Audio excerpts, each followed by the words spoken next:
महानगर पालिका मनपा माध्यमिक शिक्षण विभाग में ऑनलाइन वर्चुअल ट्रेनिंग से मैं श्रीमती नेहा राजेंद्र विस्पुते आप सभी का स्वागत करती हूँ। तो चलो बच्चों, अपने घटक की ओर बढ़ते हैं। मैं श्रीमती नेहा राजेंद्र विस्पुते, मालवनी मराठी मनपा माध्यमिक शाला। तो चलो बच्चों, आज का घटक शुरू करते हैं। कक्षा 9वीं, विषय हिंदी, पाठ 7वां। पाठ का नाम है डॉक्टर का अपहरण। लेखक डॉक्टर हरिकृष्ण देवसरी जी। तो इनके बारे में परिचय जान लेते हैं बच्चों। जन्म 9 मार्च 1938, मृत्यु 14 नवंबर 2013, इंदिरापुरम, गाजियाबाद, उत्तर प्रदेश। हरिकृष्ण देवसरी जी हिंदी के प्रतिष्ठित बाल साहित्यकार थे। उनकी बाल रचनाएं परंपरा का अन्वेषण करती, बच्चों की जिज्ञासा को उभारने वाली तथा उनकी कल्पनाओं में नूतन रंग भरने वाली है। लेखक की प्रमुख कृतियाँ: खेल बच्चे का, आओ चंदा के देश चले, मंगल ग्रह में राजू, उड़ती तश्तरियाँ, गिरना स्काईलैब का, दूसरे ग्रहों के गुप्तचर आदि वैज्ञानिक बाल उपन्यास है। गद्य संबंधी जान लेते हैं।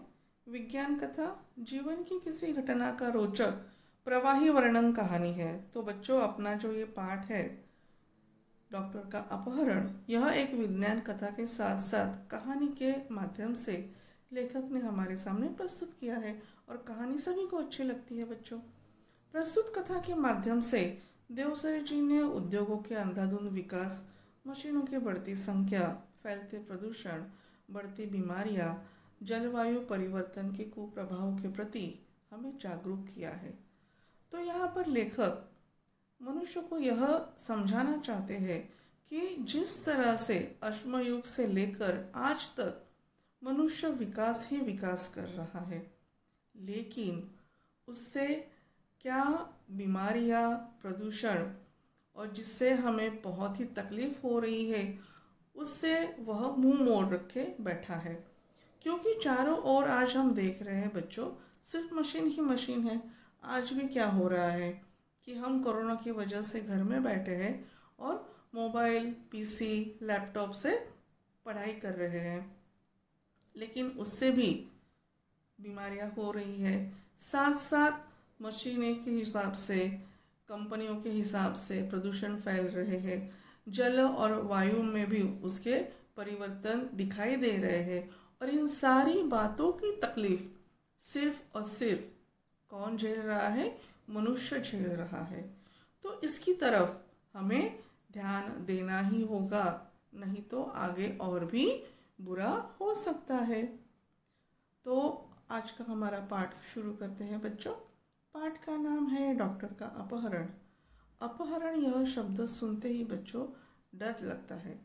अपहरण होना मतलब उठाकर ले जाना। और इस पाठ में डॉक्टर भटनागर का अपहरण हो गया है।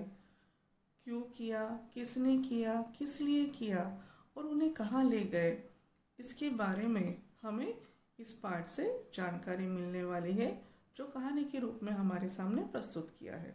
तो चलो शुरू करते हैं।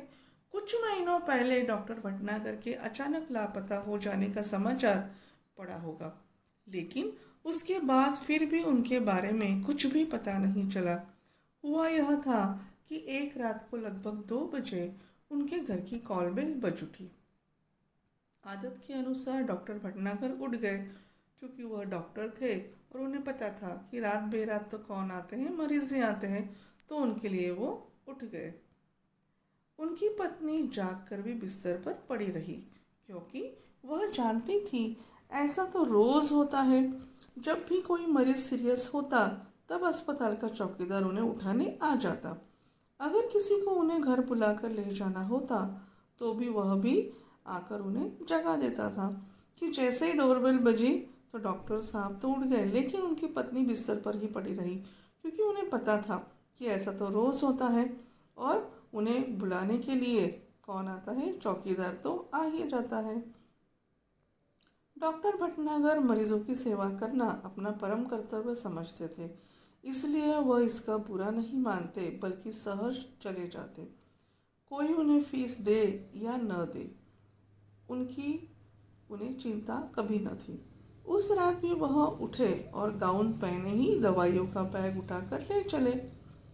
तो बच्चों, जिस दिन क्या हुआ था, रात को बेल बजी थी, तो क्या हो गया, इन्होंने गाउन पहना और दवाइयों का बैग लेकर उठकर चले गए, क्योंकि मरीजों की सेवा करना ये अपना परम कर्तव्य समझते थे। और इसीलिए किसी भी वक्त अगर मरीज उनके दरवाजे पर आता तो वो आनंद से उसे मदद करने के लिए निकल जाते। आमतौर से ये होता था कि 1-2 घंटे में वह लौट आते थे, या सवेरे होते होते तो अवश्य ही आ जाते थे, क्योंकि उन्हें अस्पताल समय से पहुंचने की आदत भी थी। तो ये भी एक खूबी थी कि वह वक्त के पाबंद थे। किंतु उस दिन देर सुबह तक डॉक्टर भटनागर नहीं लौटे। तब उनकी पत्नी चिंतित हुई। पहले सोचा कि शायद मरीज की हालत गंभीर होगी, इसलिए देर लग गई होगी। फिर यह भी सोचा कि हो सकता है आज सीधे अस्पताल चले जाएं। लेकिन जब मरीज उन्हें घर पर पूछने के लिए आने लगे, तब उनकी हैरानी बढ़ गई। उन्होंने मित्रों तथा अन्य संबंधियों को फ़ोन किया और डॉक्टर साहब के बारे में पूछताछ की, किंतु कोई जानकारी ना मिली। कुछ देर के लिए वह यह मान बैठी कि शायद वे किसी दूर के गांव में गए हो और किसी कारण से जल्दी वापस ना आ पाए हो। मतलब इस तरह से वो अपने मन को समझा रही थी। शाम तक भी डॉक्टर भटनागर नहीं लौटे। तब उन्होंने पुलिस स्टेशन को फ़ोन किया। डॉक्टर भटनागर का इस तरह गायब होना पुलिस के लिए भी हैरानी का कारण बन गया। चारों ओर खोज शुरू हो गई। वायरलेस से संदेश भेज दिए गए। डॉक्टर भटनागर के गायब होने का समाचार बिजली की तरह शहर भर में फैल गया। उनकी पत्नी खोज के लिए केवल इतना ही सूत्र दे सकी कि डॉक्टर साहब अपनी कार से नहीं गए हैं। कि जब पुलिस वालों ने उनकी पत्नी को पूछा कि आप ज़रा वर्णन कीजिए कि क्या हुआ, घटना कैसे घटी, तो पत्नी ने सिर्फ इतना ही कहा कि डॉक्टर साहब अपनी कार से नहीं गए, उन्हें लेने कोई गाड़ी आई थी जिसके बड़े पहियों के निशान उन्होंने सवेरे घर के बाहर सड़क और फुटपाथ पर देखे थे। जाहिर था कि डॉक्टर साहब किसी ट्रक या बस में गए हैं। मोहल्ले वालों से पूछताछ करने पर भी कोई जानकारी ना मिली, क्योंकि वक्त तो रात का था, तो मोहल्ले वाले तो सब सोए हुए थे, इसलिए वो भी कुछ बता नहीं सके। फिर भी पुलिस ने वायरलेस से यह सूचना भी जारी कर दी कि कहीं किसी एक्सीडेंट के बारे में जानकारी मिले तो सूचना तुरंत दी जाए। कि मतलब पुलिस वालों ने ये सोचा कि एक तो अपहरण हुआ है, या तो कहीं किसी जगह पर एक्सीडेंट हुआ हो तो उसकी भी जानकारी तुरंत दे दी जाए। कई दिन बीत गए बच्चों, कोई सूचना नहीं मिली। चूँकि डॉक्टर भटनागर का कोई शत्रु भी नहीं था, इसलिए यह शंका करना व्यर्थ था कि किसी ने उनका अपहरण कर लिया है। पुलिस अब केवल 2 ही सूत्रों पर विचार कर रही थी। एक यह कि गुंडों ने उन्हें छिपा लिया हो और अब उनकी पत्नी से मोटी रकम मांग करे। दूसरा यह कि कोई डाकू दल उन्हें किसी डाकू का इलाज कराने के लिए ले गया हो। धीरे धीरे कई महीने बीत गए बच्चों। श्रीमती भटनागर निराश हो चुकी थी। उनकी हालत पागलों जैसी हो गई थी। हर रोज सुबह उठती और दरवाजे पर आकर खड़ी हो जाती, जैसे वह डॉक्टर भटनागर के आने की प्रतीक्षा कर रही हो। कई महीनों बाद एक दिन श्रीमती भटनागर ने दरवाजे पर फिर वैसी ही गाड़ी के पहियों के निशान देखे। उन्हें लगा शायद डॉक्टर साहब आए थे, लेकिन कहाँ है? उन्होंने तुरंत पुलिस को सूचना दी। खोज जारी हो गई। पुलिस का एक दल उनके घर पर भी आया था। हाँ, एक सीढ़ी अवश्य मिली जो लिफाफे में बंद थी और उस पर श्रीमती भटनागर का नाम लिखा था। उस सीढ़ी को तुरंत सुनने की व्यवस्था की गई। सीढ़ी बजते ही सभी लोग हतप्रभ रह गए, आश्चर्यचकित हो गए सब। उसमें डॉक्टर भटनागर बोल रहे थे, तुम सब लोग मेरे लिए परेशान होंगे, शायद अब मरा हुआ समझ लिया होगा, लेकिन मैं जिंदा हूँ और बिल्कुल ठीक हूँ। तुम लोगों से कई करोड़ों मील दूर मैं एक अन्य सौर मंडल के ग्रह पर हूँ। तो देखिए बच्चों, डॉक्टर साहब ने सीढ़ी में बोलना शुरू कर दिया कि आप सब लोग मेरे लिए परेशान होंगे, मुझे पता ही है, शायद मरा हुआ समझ लिया होगा, लेकिन मैं जिंदा हूँ और एकदम ठीक हूँ। और मैं कहाँ हूँ? तो अपना ही जैसा एक सौर मंडल है। तो आप चित्र में देख रहे हो बच्चों कि ये सौर मंडल है, सूर्य के साथ 9 ग्रह है और उसमें पृथ्वी जो है उस पर हम रह रहे हैं। तो इसी तरह से कई करोड़ों मील दूर डॉक्टर साहब अन्य सौर मंडल के ग्रह पर है। तो आगे देखिए वह क्या कहते हैं। हम धरती वाले सोचते हैं कि शायद दुनिया में जो कुछ है वह हम ही है, लेकिन इस ब्रह्मांड में तो हमारे सूर्य जैसे न जाने कितने सूर्य हैं और सभी के अपने अपने ग्रह हैं।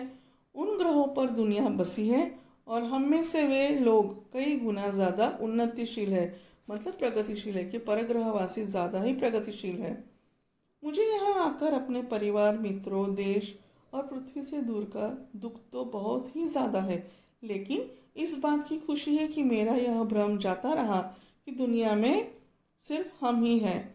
मुझे उम्मीद है कि पृथ्वी के लोग मेरी इस बात से कुछ सबक लेंगे, मतलब अपने आप पर घमंड करना छोड़ दे। इस तरह से डॉक्टर साहब ने कहा। आगे क्या कहते हैं देखिए। हाँ, तो पहले सुनो वह कहानी कि मैं कैसे आया। अमेरिका में हुए मेरे सम्मान और मेरे ज्ञान के बारे में इस ग्रह के लोगों ने गुप्त रीति से सूचनाएं इकट्ठा की थी। ये तभी से मेरा अपहरण करने की योजना बना रहे थे बच्चों। उस रात को जब मैं बाहर आया तब एक आदमी ने मुझे बाहर खड़ी सवारी पर चलने का इशारा किया। मैं अपने सहज भाव से आगे बढ़ा, लेकिन उस विचित्र यान को देखकर चौंक पड़ा। इसके पहले कि मैं कोई विरोध करता या भागने की कोशिश करता, 3 लोगों की मजबूत बाहों ने मुझे जकड़कर यान के अंदर डाल दिया। यान तेजी से घूमकर सूसू की आवाज करता हुआ आसमान में उड़ गया। घबराहट के कारण मैं बेहोश हो गया था और जब मुझे होश आया तो यह यान इस ग्रह पर पहुंच चुका था। मुझे एक विशेष किस्म का प्लास्टिक सूट पहनाया गया ताकि मैं ग्रह के वातावरण में अनुकूल रह सकूं। तो इस तरह से डॉक्टर साहब ने आगे की कहानी सुनाई कि उनके बारे में अमेरिका में जब सम्मान हुआ था, जो समारंभ हुआ था, उसी वक्त इन परग्रहवासियों ने उनकी सारी जानकारी इकट्ठा कर ली थी। और जब रात 2 बजे कॉल बेल बजी तो डॉक्टर ने सोचा कि कोई मरीज होगा, लेकिन उस वक्त कौन आए थे? ये परग्रहवासी आए थे। और आप देख रहे हैं कि सामने उड़न तश्तरी का चित्र है। तो इस तरह से उनका यान होता है। तो उनके यान में उन्हें ज़बरदस्ती बिठा कर ले गए और साथ साथ उनको प्लास्टिक का सूट भी पहना दिया गया, क्योंकि उनका वहाँ का वातावरण डॉक्टर साहब को अनुकूल हो जाए। क्योंकि इस तरह से प्लास्टिक के सूट बच्चों हमारे जो अवकाश यात्री यान से चांद पर जाते हैं तब पहनते, क्योंकि पृथ्वी के बाहर ऑक्सीजन नहीं होता है। तो इसी तरह से इन्होंने ये सारी बातें कही। आगे क्या कहते हैं देखिए। अब चूंकि मुझे यहाँ आए हुए काफ़ी समय हो गया है, मैं यहाँ से भागने की कोशिश भी नहीं कर सकता, इसलिए मुझे आप सब लोगों के लिए यह संदेश रिकॉर्ड करके भेजने की अनुमति दी गई है। इस ग्रह का नाम बड़ा विचित्र सा है। यहाँ के लोग विज्ञान में बहुत आगे बढ़ गए हैं। इनके पास ऐसे यान हैं कि ये एक सौर मंडल से दूसरे तक आसानी से आते जाते हैं। यहाँ भी लोगों ने रहने के लिए घर बना रखे हैं, कारखाने हैं, बाजार है, बस्तियाँ हैं, मोटरें हैं, सब कुछ है, लेकिन हमसे यह लोग भिन्न हैं। इनके अपने वैज्ञानिक सिद्धांत भी है। इन्हें कई सौर मंडलों और उनके ग्रहों के बारे में जानकारी है और हमारा सौर मंडल इनके सबसे निकट है, इसलिए इन्होंने आसानी से मेरा अपहरण कर लिया। यह एक ऐसा ग्रह है जहां विज्ञान अपनी चरम सीमा को पहुंच चुका है। यहाँ के आदमी अब आदमी नहीं मशीन हो गए हैं। यहाँ का सारा काम मशीनों से होता है और इसका नतीजा यह हुआ कि धीरे धीरे आदमी का महत्व कम होता गया अब इस पूरे ग्रह पर मशीन ज़्यादा और आदमी कम है। तो अभी इन्होंने ग्रह के बारे में वर्णन करना शुरू कर दिया है कि यहाँ के लोग विज्ञान में बहुत ही आगे बढ़ गए हैं और अब चारों ओर क्या दिखते हैं, सिर्फ मशीन ही मशीन दिखते हैं और इससे आदमी का महत्व कम हो गया है। और इसी तरह से दृश्य क्या दिखता है कि मशीनें ज़्यादा और आदमी कम हो गए हैं। जो लोग हैं वह मशीनों के गुलाम है। दूसरी ओर यहाँ के लोगों को एक विचित्र तरह का सड़न रोग होने लगा है। शरीर का कोई भी अंग अचानक सड़ना शुरू हो जाता है और फिर वह आदमी मर जाता है। इस रोग का इलाज उन्हें अब तक नहीं मालूम हो सका, लेकिन इस रोग का कारण वे मशीनें हैं जो इन्हें नाकारा बनाए हुए हैं। यहाँ के वैज्ञानिकों ने मेरे बारे में सुना, तो अब यहाँ आकर डॉक्टर साहब को सच्चाई पता चली कि परग्रहवासियों ने इनका अपहरण क्यों किया है। क्योंकि ये लोग तो मशीन के गुलाम बन गए हैं। चारों ओर इन्होंने मशीन ही मशीन खड़ी कर दी है और आदमी चुपचाप पड़ा रहता है और इसीलिए क्या हो शुरू हो गया है कि उनका शरीर सड़ने लगा है। शरीर का कोई भी अंग सड़ने लगता है और अंत में आदमी मर जाता है। और विज्ञान में इतने आगे जाने के बावजूद भी इन लोगों के पास इस रोग का कोई इलाज नहीं है। तो इसीलिए वहाँ के वैज्ञानिकों ने डॉक्टर साहब के बारे में सुना था और उसी पर उपाय करने के लिए इन्होंने क्या किया, परग्रहवासियों ने डॉक्टर साहब का अपहरण किया था। और डॉक्टर साहब कह रहे हैं कि इन लोगों को जो रोग हुआ है वो उन्हीं मशीनों के कारण हुआ है कि जिन मशीनों ने इनको नाकारा बना दिया है। इन्होंने सोचा कि क्यों ना मुझे यहाँ बुलाया जाए। तब कोई ऐसी तरकीब सोची जाए कि सड़ा हुआ अंग काटकर उसके स्थान पर दूसरा अंग लगा दिया जाए। बस इसी कारण मेरा अपहरण हुआ। आज मैं यहाँ बैठकर सोच रहा हूँ कि हमारी पृथ्वी पर भी विज्ञान तेजी से उन्नति कर रहा है। तो बच्चों, हमें तो कारण पता चल गया कि डॉक्टर का अपहरण क्यों हो गया है। क्योंकि परग्रहवासियों ने क्या सोचा कि डॉक्टर को लाने के बाद वो क्या कर देंगे, सड़ा हुआ अंग काट कर उसकी जगह पर दूसरा अंग लगा देंगे। क्योंकि यही चिकित्सा पद्धति हमारे पृथ्वी पर की जाती है, सर्जरी की जाती है, ऑपरेशन के हिसाब से वह अंग बदले जाते हैं और इसी हिसाब से डॉक्टर साहब का अपहरण हो गया। लेकिन वहाँ का वातावरण देखकर डॉक्टर साहब अब हमें चेतावनी दे रहे हैं कि जिस तरह से परग्रहवासियों ने भी विज्ञान में प्रगति की है, उसी तरह से हम भी पृथ्वी पर विज्ञान में तेजी से प्रगति कर रहे हैं। तो किस तरह से देखिए, वह क्या कहते हैं, उद्योगों के विकास में मशीनों की संख्या बढ़ रही है। मशीनों और कारखानों से वातावरण दूषित हो रहा है। वह सब अगर जारी रहा तो ज़्यादा मात्रा में हुआ तो पृथ्वी पर भी ऐसे ही दिन आने में देर नहीं लगेगी। वैसे भी आज भी पृथ्वी पर कैंसर, दिल की बीमारियां, तनाव के कारण होने वाली बीमारियां, ब्लड शुगर आदि उस भविष्य का संकेत है। और वैसे भी पृथ्वी पर जो लोग हैं वो इन सारी बीमारियों से तो जूझ ही रहे हैं, तो आगे जाकर और भी खतरनाक बीमारियां हमारे सामने आ सकती है। इस तरह से डॉक्टर साहब ने हमें जताया। आगे क्या कहते हैं देखिए ज़रा। इस ग्रह के लोग इन सभी मुसीबतों से गुजर चुके हैं, लेकिन इस पर ध्यान नहीं दिया।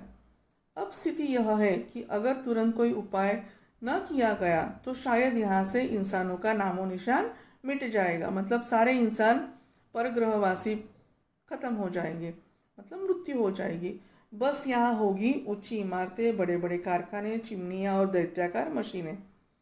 तो यहाँ पर वो कह रहे हैं कि उन्होंने मुसीबतों पर ध्यान नहीं दिया और अब स्थिति ऐसी आ गई है कि वो कोई उपाय नहीं कर सकते और धीरे धीरे अगर यह बढ़ता रहा तो वो क्या हो जाएंगे, सारे परग्रहवासी मर जाएंगे और सिर्फ यहाँ पर क्या दिखेगी, उन्होंने बांधी हुई इमारतें, कारखाने, चिमनियाँ और दैत्याकार मशीनें। यह सब यहाँ की जलवायु का प्रभाव है। तो उन्होंने कहा कि परग्रहवासियों ने चिकित्सा शास्त्र में ध्यान क्यों नहीं दिया। इतने विज्ञान के बारे में आगे होने के बावजूद भी, क्योंकि यहाँ के जल और वायु बहुत ही अच्छे थे और इसीलिए यहाँ के लोग बीमार नहीं पड़ते, तो उन्हें चिकित्सा की ज़रूरत नहीं पड़ी। और जब किसी चीज़ की ज़रूरत ना हो तो भला उसके बारे में कैसे कोई सोच सकता है। इसी कारण ये लोग चिकित्सा शास्त्र में पीछे रह गए, किंतु अब इन पर मुसीबत आ गई है। यहाँ के निवासियों का शरीर बहुत मजबूत होता है। उनकी ऊपरी चमड़ी मोटे प्लास्टिक जैसे पदार्थ की बनी होती है। इस पर हवा, पानी या मिट्टी का कोई असर नहीं होता। हाँ, जब यह बच्चे रहते हैं तब अवश्य चमड़ी नरम रहती है, लेकिन बाद में धीरे धीरे सख्त हो जाती है। तो बच्चों, यहाँ पर डॉक्टर साहब कहते हैं कि इनकी चमड़ी प्लास्टिक जैसी है। बच्चे होते हैं तब तक नरम होती है, लेकिन बाद में धीरे धीरे सख्त हो जाती है और इस चमड़ी पर ना तो हवा, पानी, मिट्टी का असर होता है। तो अब इनको जो परेशानियां सामने आ रही है सड़न रोग की, वो किसके हिसाब से है? तो सिर्फ बैठे रहने के हिसाब से ही है कि अपने आप को उन्होंने नाकारा कर दिया, चारों ओर काम के लिए मशीन तैयार कर दिए और खुद बैठे रहे, और इसी वजह से क्या हो रहा है, सड़न रोग का इनको सामना करना पड़ रहा है। डॉक्टर साहब क्या कहते हैं, देखिए, मैंने सड़न रोग का अध्ययन कर लिया है और इनके शरीर की बनावट का भी, किंतु समस्या यह है कि पृथ्वी की चिकित्सा सिद्धांतों को इस ग्रह पर लागू नहीं किया जा सकता। फिर भी मैं कोशिश कर रहा हूँ। इस घातक रोग के इलाज के लिए दवाएं बनाना है, अंग प्रत्यारोपण के लिए दवाएं तथा आवश्यक साज सामान बनवाना है। तो डॉक्टर भटनागर ने भी देख लिया कि यहाँ इनसे अगर कुछ नहीं हो रहा है तो मुझे मदद करनी ज़रूरी, क्योंकि ये इसके लिए कर्तव्य समझते थे। तो उन्होंने क्या कहा कि अभी इस घातक रोग के लिए मुझे क्या करना है, दवाई भी बनानी है और आवश्यक साज सामान भी बनवाना है। आगे क्या कहते हैं, ये काम अकेले मेरे लिए कर पाना संभव नहीं है। मेरा छुटकारा भी यहाँ से तभी होगा जब मैं इन्हें इस मुसीबत से बचने का रास्ता बता सकूं।